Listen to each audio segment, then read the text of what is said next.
une déclaration dans laquelle je critiquais la politique française menée par Serval en disant qu'elle n'avait pas tout à fait accompli son travail.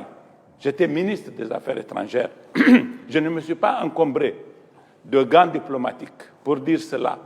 Je n'ai pas mis de filtre dans mon propos en parlant d'un pays important comme la France, en le critiquant ouvertement, pas à demi-mot, ce qui m'avait valu l'appréciation et l'estime des Maliens qui me l'ont témoigné jusqu'ici, très nombreux. Et je l'ai fait parce que c'est le Mali. Je peux vous dire que si le phénomène s'était passé en Namibie, au Botswana ou ailleurs, très loin du Niger, je n'aurais pas eu le même comportement. Je parle avec la même conscience, la même conviction et la même estime et la même tendresse pour le Mali, pas pour des hommes. Au demeurant, je vais faire remarquer à ceux qui sont en train de me brocarder que lorsqu'il y a eu le coup d'État militaire du colonel Barré en 1996, ici, le Mali était le pays dont les autorités se sont le plus élevées contre ce coup d'État. Le ministre des Affaires étrangères de l'époque, Dioncounda Traoré, moi j'étais ministre sous la cohabitation et quand le colonel Barré avait fait son coup d'État, il m'avait reconduit dans ma fonction, dont je démissionnerai, vous vous souvenez, 3 mois plus tard. Le ministre Dioncounda, à la réunion ministérielle de l'OIF qui s'est tenue au mois de février de cette année-là, 1997, représentait son pays à Bordeaux. Il avait exigé que je sois chassé de cette rencontre. Il a fallu que je le négocie et que Mme Madji Sudr, qui était la ministre française qui présidait cette rencontre, le négocie pour qu'il me laisse parler, pour que l'Assemblée m'écoute et qu'elle sache les raisons pour lesquelles il y a eu ce coup d'État et comprendre les perspectives du Niger. Il avait difficilement accepté cela. J'ai pu parler et on m'a dit « vous avez eu raison ». À la limite d'avoir accepté d'être au gouvernement de quelqu'un qui venait de faire un coup d'État. Ce n'est pas un autre pays qui a fait ça, c'est le Mali. Ce n'est pas parce que le ministre des Affaires étrangères du Mali n'aimait pas le Niger. C'est parce qu'il l'aimait, au contraire. Par la suite, le colonel Barré va devenir un grand ami du président Konaré.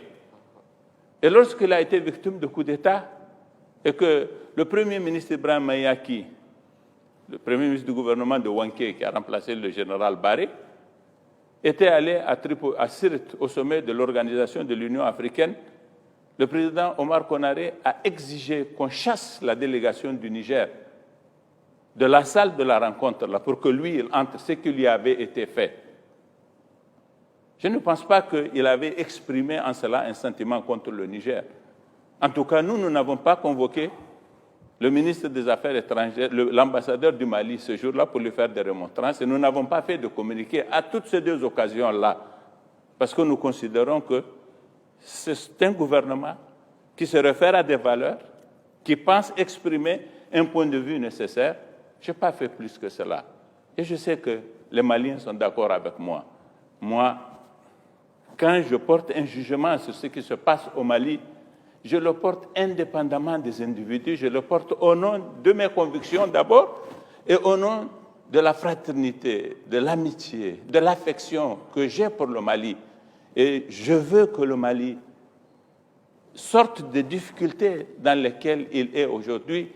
J'étais prêt à l'aider et je l'ai fait. Beaucoup d'entre eux me disent « vous avez été notre ministre des Affaires étrangères ».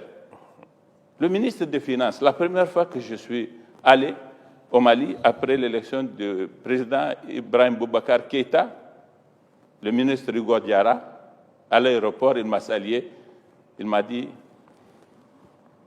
le trésor du Mali est à votre disposition.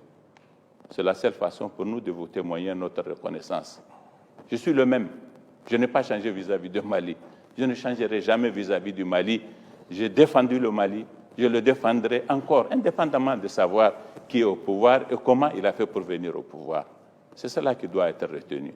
Parce que le Mali est un pays voisin, comme le Burkina, comme le Tchad, comme ces pays avec lesquels nous avons un même destin. Et lorsqu'ils ont des problèmes, ça se répercute sur nous. Et nous nous permettons, malgré les exigences de la diplomatie, en tout cas le tempérament qui est le mien me le permet, je suis comme ça, malheureusement, de dire un certain nombre de choses. Parce que je pense qu'il est nécessaire de le faire entre frères.